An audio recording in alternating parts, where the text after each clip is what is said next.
All right. Arsenal is going to be hosting a team known as Chelsea. That is tomorrow at what we call the Emirates Stadium. This game of football is going to be played in there for you. Another London derby. Remember, Arsenal is going to hit to play Chelsea 3 times this particular season. And Arsenal is going to hit to win 2. And they've going to hit to draw once. And that draw came in through at the game they played at the Stamford Bridge.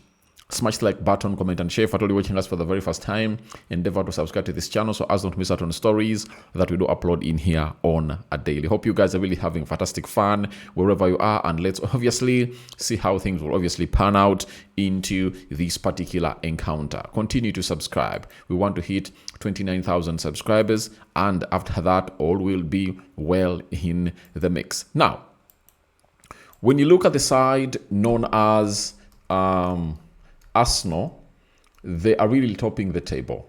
You get? And as we speak right now, Arsenal is topping the table with Arsenal is topping the Premier League table, and they're having 61 points. Chelsea is 6th on the Premier League table, and they're having 45 points in there. Arsenal has gone ahead to score 56 goals. Chelsea has gone ahead to score 48 goals. You get? Arsenal has conceded 21 goals. Chelsea has gone ahead to concede 31, meaning that Chelsea has gone ahead to concede 31 more goals. Sorry, 10 more goals than Arsenal. 291 shots for the club of Arsenal, of which 140 have been on target, 151 have been off target. 120 shots have been blocked by the opponents that Arsenal have gone ahead to play. On the side of Chelsea, they've gone ahead to have 255 shots. 127 shots have been on target. 128 shots have been off target. 113 shots have been blocked by the opponents.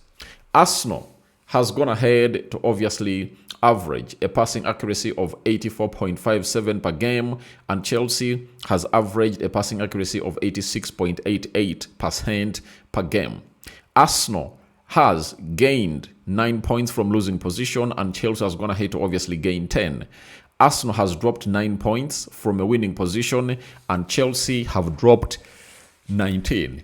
That is really very bad for the side of Chelsea. In their previous games, Arsenal went ahead to beat Spurs by 4-1 on their way. Chelsea drew 1-1 with a club known as Burnley, and they were at their stadium of Stamford Bridge. So that's how things really went ahead to pan out for the side of Chelsea in there for you. So from there, we obviously head to what we call the previous meetings. 198 meetings between Arsenal and Chelsea. Arsenal has gone ahead to win 79. Chelsea has gone ahead to win 62. And they've gone ahead to register 57 draws in there. The previous games have all happened this season, and their first meeting was in the Premier League that ended 1-1 in there. Then, when they went ahead to play that doubleheader in the semi-finals of the League Cup, that's the Carabao Cup, Chelsea was beaten 3-2 at what we call the Stamford Bridge, and when they paid a visit to a side known as Emirates, Kai Havertz, their former player, went ahead to obviously score that goal that saw them really lose by 1-0. Let's head into the team news and see how things are really panning out in here for you. For the club of Arsenal, I think it's only Mikel Merino that is totally ruled out of this game of football. That is it. But Kai Havertz, Ben White, and Max Dorman, Max Dorman cannot play in this game of football because he played yesterday for the under-21s for the club of Arsenal in there. But the rest of the players are viable, apart from one and only who goes by the names of Mikel Merino. That is it. So, when we go to Chelsea, Fofana was sent off for 2 bookable offenses against Burnley, and he carries a 1-game suspension, meaning that he's totally out of this game of football. Then Tosin can come in through to obviously cover for Fofana, but he's missing out on Mark Cucurella, who is having a thigh injury. Estavo is having a thigh injury, and Dario Esugo is having an injury that is really unspecified, and Jose again is also having an injury that is really unspecified. Gittens is having a thigh injury. Levi Colwill is having an injury in there. And Mikhail Modric, you know what will went ahead to happen for him. Suspended in there because of finding illegal drugs in his body as he went ahead to obviously fail the doping test. That is a player known as Mikhail Modric in there for you. So from there, we obviously get to the probable starting 11 for the club of Arsenal, right? And we do think that Arsenal will play a system of 4-3-3. That is it. They will play a system of 4-3-3, and they'll obviously have a David Raya in goal. No doubt about it. Right back, it's obviously Julian Timber. According to me, he'll obviously come up and really represent as the right back. Left back, I think it's going to be Hinkapie to play there. Right-sided centre-back, William Saliba will come up and represent. Then left-sided centre-back, it will be none other than Gabriel Magalhaes. So that is the back five for the club of Arsenal that I think the manager will obviously give a chance to obviously face off with a team known as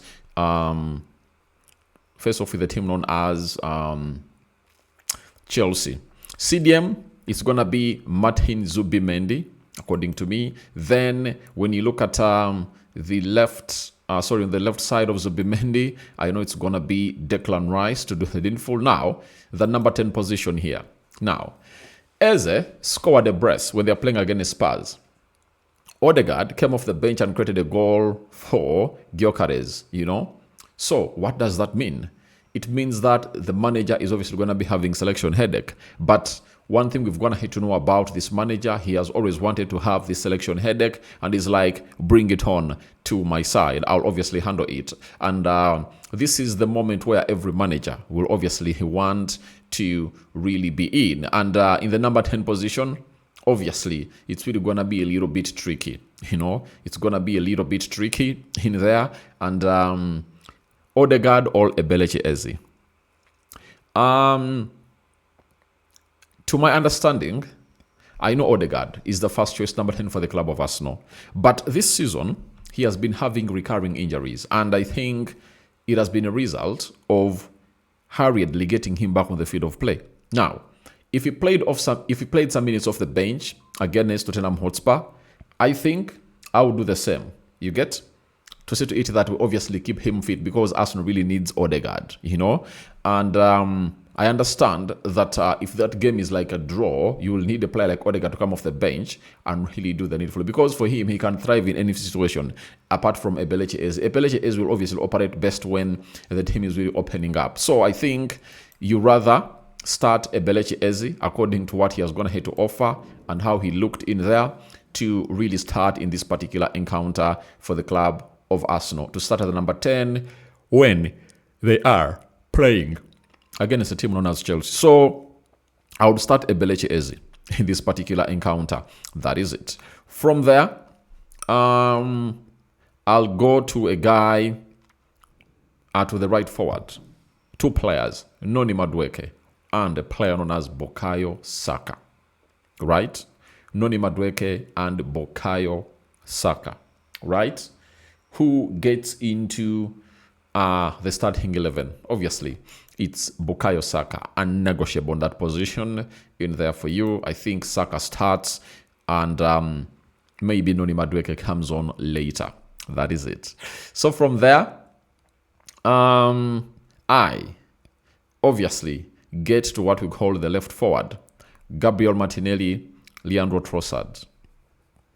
I go Leandro Trossard in this particular game of football, and I keep Martinelli on the bench because I've always told you that I like Martinelli with his pace.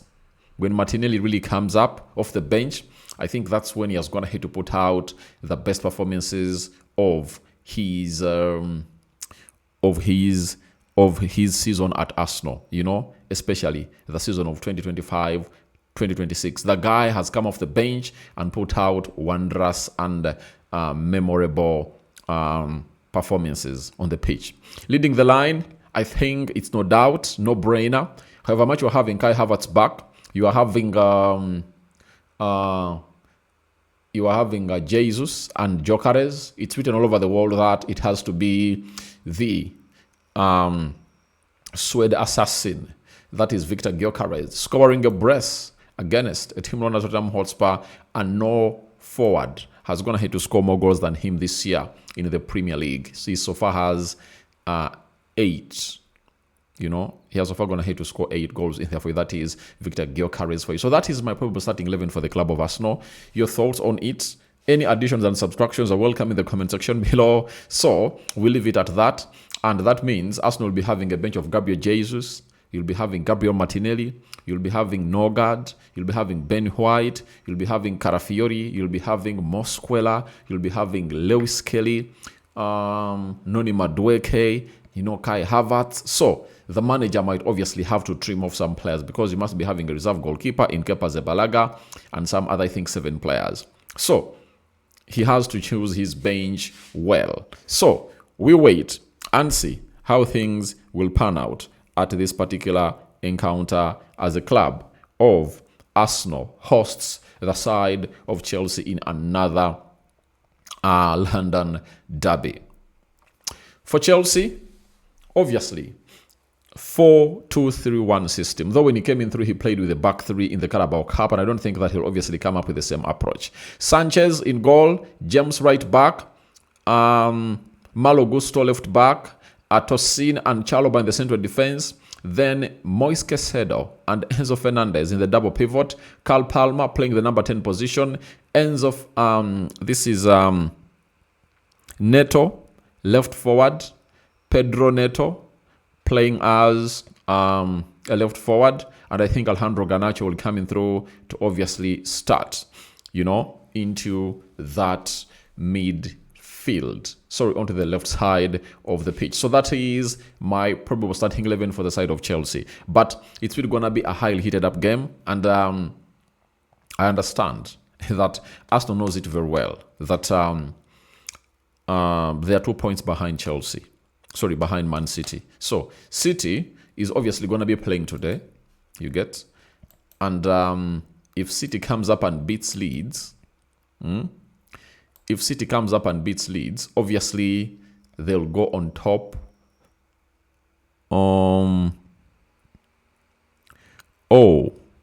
Arsenal, not really. Arsenal is 5 points ahead of City because Arsenal is going to have to play one more game than the side of City, right? So if that goes that way, that means if City beats Leeds today, they'll go to 59 points. You understand? Meaning they will be 2 points behind Arsenal. So it will be the benefit of Arsenal to win tomorrow to obviously extend the lead back to the 5 points. So City is having 56 points and Arsenal is having 61. So that's exactly how things are obviously going to be panning out at that particular side in there for you. So we wait and see how things pan out. And for the club of Chelsea, they very much know what is at stake. Chelsea is 6th. They're having 45 points. Manchester United is having 48, and United will play before Chelsea comes out to play. So if United goes ahead to beat Crystal Palace in there for you, because I think United is going to be playing Crystal Palace, that means Chelsea will be, Chelsea will be 6 points behind Man United. It's one of the things that I don't think they would obviously want to have. So let's wait and see how things really pan out for this side of Chelsea.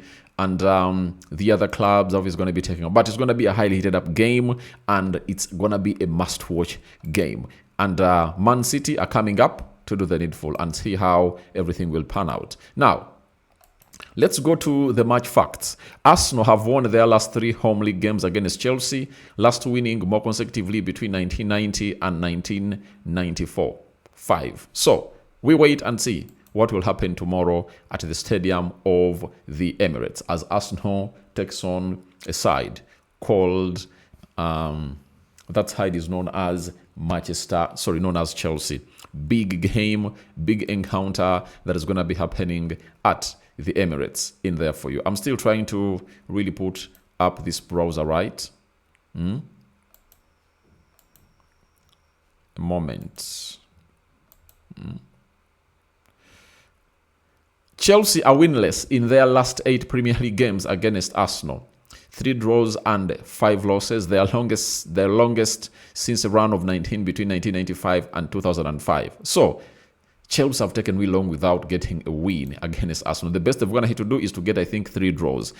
Thirdly, in his second game in charge of Arsenal in December 2019, Mikel Arteta lost 2-1 at the Emirates against Chelsea. Since then, his Gunners side have lost just 1 of 15 games against the Blues in all competitions. 10 wins and 4 draws, beating them twice in the League Cup semi-final earlier this year. So, looks like he has gone ahead to master the art of really beating a team known as Chelsea. Arsenal have lost just 1 of their last 25 Premier League London derbies, whereby they do have 18 wins, 6 draws, a 1-0 home defeat to West Ham last February. Since the start of 2022-2023, the Gunners have scored in all but 2 of 44 London derbies games, both against West Ham, 0-2 in December 2023, 0-1 in February 2025.